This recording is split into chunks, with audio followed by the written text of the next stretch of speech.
श्री गुरुवे नमः। धन्य धन्य सतगुरु सुखद महिमा कही न जाए। जो कछु कहो तुम्हारी कृपा, मौते कछु न बसाए। सर्वत्र सर्वदा वर्तमान सद्गुरु महाराज जी के पावन चरणों में कोटि कोटि नमन। उपस्थित गुरुजन, धर्म प्रेमी सत्संगी बंधुओं, पूजनीय माताओं तथा भक्तिमती बहनों, एक दिवसीय संतमत सत्संग का आयोजन परम श्रद्धेय भगेंद्र भाई साहब के निवास स्थान पर हो रहा है। कोई भी कार्य होता है उसके पीछे कारण होता है। यहाँ जो सत्संग हो रहा है इसके पीछे भी कारण है। भगेंद्र भाई साहब को पुत्र रत्न की प्राप्ति हुई है, अर्थात मुकेश बाबू को एक सुपुत्र की प्राप्ति हुई है। इसी अवसर पर यहाँ एक दिवसीय संतमत सत्संग का आयोजन रखा गया। अभी हम लोग श्रवण कर रहे थे सत्संग योग से। महोपनिषद से पाठ किया गया कि मोक्ष के द्वार पर 4 द्वारपाल रहते हैं: शम, विचार, संतोष, साधु संग। जैसे विष्णु भगवान के दरबार पर जय विजय रहता था। जय विजय से जब तक कोई मिलते नहीं तो विष्णु भगवान के पास नहीं जा सकते थे। विष्णु भगवान से जिनको भेंट करना था पहले जय विजय से भेंट करते थे। उनसे आज्ञा पाकर ही वे विष्णु भगवान का दर्शन करते। इसी तरह से हमें परमात्मा का दर्शन करना है, मोक्ष पाना है, मुक्ति पाना है। इसके लिए भी हमें ये 4 द्वारपालों से पहले भेंट करना होगा। कौन कौन है 4 द्वारपाल? कहते हैं शम, विचार, संतोष, साधु संग। ये 4 द्वारपाल है। अगर हम उल्टाते हैं तो साधु संग, संतोष, विचार, शम, ये 4 है। सबसे पहले साधु का संग। साधु संग से क्या मतलब है? हम जैसे का संग करते हैं हमारे मन के ऊपर उसी तरह का छाप पड़ता है। हम चोर की संगति करते हैं, चोर का गुण हमारे अंदर आता है। हम कोई लुच्चे व्यक्ति का साथ करते हैं, उसका रंग चढ़ता है। पापी व्यक्तियों का साथ करते हैं, उसका संग का रंग चढ़ता है। मतलब जिस वृत्ति के लोगों से संग करते हैं, उनकी बात को सुनते हैं, हमारा मानसिक स्थिति भी वैसा ही हो जाता है। युधिष्ठिर जी महाराज को काशी भेजना था। कौरवों ने सोचा इसको एकाएक अगर काशी भेजा जाए तो ये नहीं जाएंगे, इसलिए काशी की प्रशंसा सुनाए। काशी की चर्चा जब भी आते थे पांचों भाई पांडव कौरवों की सभा में, तब तक वे लोग काशी की प्रशंसा करते कि काशी नगरी बड़ा ही अच्छा है, बड़ा सुंदर है, देखने योग्य है, रमणीक है, पवित्र नदी गंगा है, देवालय है, शिवालय है, इसलिए बड़ा सुंदर स्थान है। तो बड़ाई बराबर किए और बड़ाई सुनते सुनते पांचों भाई पांडवों का मन काशी की ओर मुड़ा। और एक दिन वे बड़े पिता से कहते हैं, धृतराष्ट्र से कहते हैं कि पिताजी हम लोगों की इच्छा है काशी घूमने की। तो विचार तो पहले से ही बना हुआ था कि इन लोगों को काशी भेजना है। जैसे धृतराष्ट्र से पूछते हैं कि हमको काशी जाना है, धृतराष्ट्र कहते हाँ हाँ क्यों नहीं, जाना चाहिए। दुर्योधन पहले से ही वहां पर एक सुंदर मकान बना रखा था और वह मकान बारूद, घी, तेल, जौ ऐसे ऐसे द्रव्य से वह मकान बना था जिससे कि आग छुआने की देरी, जलने में देर नहीं। तो वह मकान में दुर्योधन ठहराए पांचों भाई को।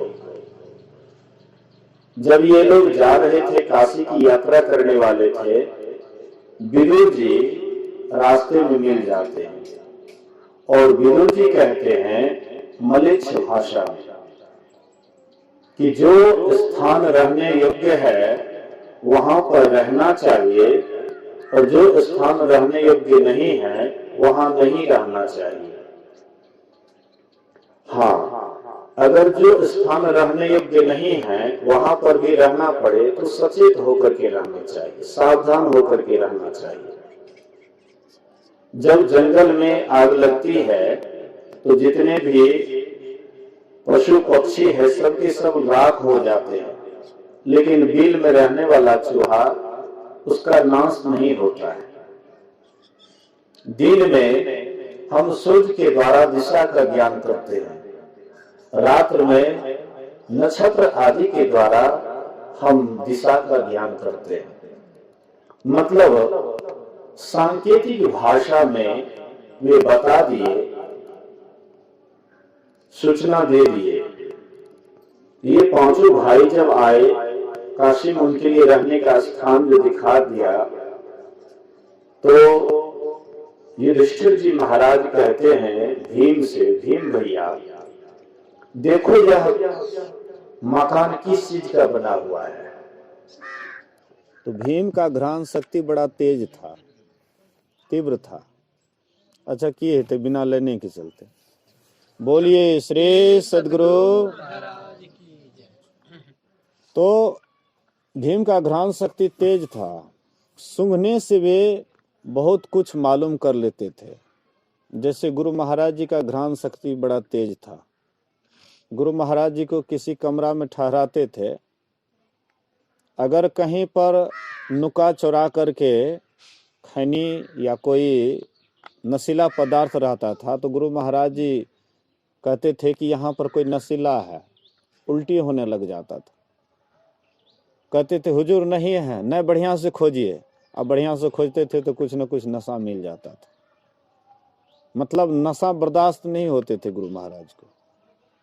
एक बार महर्षि शाही स्वामी जी महाराज 2 मंजिला पर से नीचे उतर रहे थे और गुरु महाराज को आकर के प्रणाम किए तो गुरु महाराज कहते हैं कि शाही जी जब आप आने लग जाते हैं तो हम जान जाते हैं कि आप आ रहे हैं। तो शाही स्वामी जी महाराज कहते हैं कि हुजूर के लिए कौन बड़ी बात है, हुजूर तो अंतर्यामी हैं, वे तो सब कुछ जानने वाले हैं, तो हुजूर के लिए कौन बड़ी बात है कि हम आने लगे या हुजूर जान गए। बोले कि नहीं नहीं ये बात नहीं है, आप लौंग इलायची सौंफ सुपारी वगैरह खाते हैं, उसका सुगंध मेरे पास आ जाता है। आप जो लौंग इलायची सौंफ सुपारी खाते हैं उसका सुगंध मेरे पास आ जाता है। मतलब गुरु महाराज का घ्राण शक्ति बहुत तेज था। इसी तरह से भीम का भी घ्राण शक्ति बड़ा तेज था। भीम भी सूंघ करके देखते हैं, कहते भैया ये तो बारूद, तिल, जौ, घी आदि ऐसे द्रव्य से यह मकान निर्मित हुआ है कि केवल आग लगाने की देरी है और जलने में देर नहीं लगेगा। तब भीम युधिष्ठिर जी महाराज कहते अच्छा हम लोगों को सावधान रहना चाहिए, ये रहने योग्य स्थान नहीं है, पता नहीं कब इसमें आग लगा दी जाएगी, इसका कोई ठिकाना नहीं है, इसलिए रात को भी जग करके रहना चाहिए। तो दिन में ये लोग क्या करते थे, शिकार के बहाने गेट होकर के निकलते थे और जंगल पहाड़ आदि का मतलब दिशा का ज्ञान करते थे कि अगर संजोग से घर में आग लगेगी तो यहाँ से निकलेंगे तो किस रास्ते से निकलेंगे, किधर निकलेंगे। तो वे लोग जो है यह रास्ता खोजते थे, जंगल जाते थे शिकार के बहाने।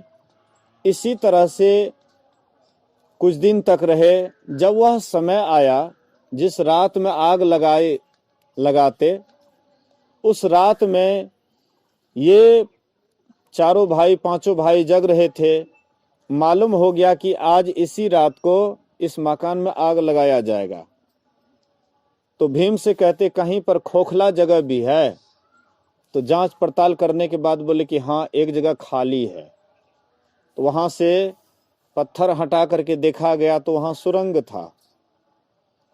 तो उसी रात में ये चारों भाई, उसकी माँ कुंती, ये सब के सब निकल जाते उस रास्ते से और भीम से कहते हैं कि तुम आग लगा दो।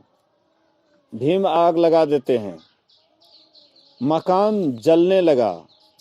उसमें भील था जो मकान बनाए थे और दुर्योधन उसके लिए शराब, मांस आदि खूब सुंदर व्यवस्था किए हुए थे। वे लोग शराब पी करके, मांस खा करके मतवाला थे और आग लगा देते हैं तो सब के सब उसी में जल करके राख हो जाता है। ये पांचों भाई, उसकी माँ कुंती वहां से निकल जाती है। इस तरह से उसका प्राण बचा। संत महापुरुष कहते हैं कि ये तो एक कहानी है, एक रूपक है, लेकिन हम आप भी जहां रह रहे हैं वह रहने लायक स्थान है या नहीं है, इस पर हम लोग विचार करें। हम लोग इस शरीर में हैं, यही शरीर में ये 5 पांडव, 5 ज्ञानेंद्रियां, यही 5 पांडव हैं। और कहते हैं कि ये शरीर रहने लायक है या नहीं है। अगर रहने लायक है तो रहो और नहीं रहने लायक है तो इससे निकलने का कोशिश करो। तो ये शरीर रहने लायक है, एक दिन यह शरीर को भी जला देंगे। जैसे उस मकान में आग लगा दिए, मकान जल करके स्वाहा हो गया, वैसे एक दिन यह शरीर को भी जला देंगे। लेकिन इसके पहले अगर हम वह सुरंग का पता लगा लिए, जो पांचों भाई पांडव सुरंग का पता लगा लिए थे और उसमें जब चले गए तो वे लोग जलने से बच गए। इसी तरह से हम आपके अंदर में भी सुरंग है और वही है दशम द्वार, वही है सुखमना। और वहां पर हम जा करके अपने ख्याल को लगा करके जब हम ध्यान करते हैं, वहां पर रुक करके, तब वह सुरंग का पता लगता है। अगर जीते जी सुरंग का पता लगा लेते हैं तब तो हम जलने से बच जाते हैं। अगर जीते जी पता नहीं लगाते उस सुरंग का तो हम भी उसी में जल करके राख हो जाते हैं। जैसे वह पांचों जो आदिवासी थे, जो मकान बनाए थे, तो वह जल करके उसी में राख हो गया। उसी तरह से हम लोग भी राख हो जाएंगे। शरीर से जहां से जिनको लगा होता है, वह जब स्थान छूटता है तो उसको बड़ा दर्द होता है। जैसे हमको इस घर से, मकान से लगाव है, एक दिन कोई हमको इस घर से जबरदस्ती निकालेंगे, उस समय में हम खुश नहीं रहेंगे, दुखी रहेंगे।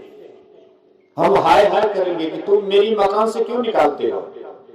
इसी तरह से ये शरीर में भी रहते रहते इस घर से भी, इस शरीर रूपी मकान से भी इतना हम अभ्यस्त हो जाते, इसको अपना बना लेते हैं। जब अंतिम यमराज यमदूत जब इससे निकालते हैं, उस समय में कहते हैं हाय ये तो मेरा मकान है, लेकिन वे एक भी नहीं सुनते। मुंगली मारत प्राण निकासक विकल हो शरीर, अकरोरे मनवादिन की तदबीर। वह दिन जब आएगा अंतिम समय, तब इस शरीर में से प्राण निकालेंगे, यमदूत मार मार करके निकालेंगे, और उस समय कितना हो आप चिल्लाएंगे, माई बाप को पुकारेंगे, कोई भी मदद करने के लिए तैयार नहीं रहेगा। केवल एक ही उपाय है, एक ही रास्ता है कि जीते जी वह स्थान को देख लीजिए। अगर पहले ही वह रास्ता देखा चला गया तो शरीर छोड़ते समय में हम उस रास्ते से निकल जाएंगे, तब यमराज मेरा कुछ नहीं बिगाड़ पाएगा। यमराज हाथ मलते रहेंगे, ये किस रास्ते से निकल गए।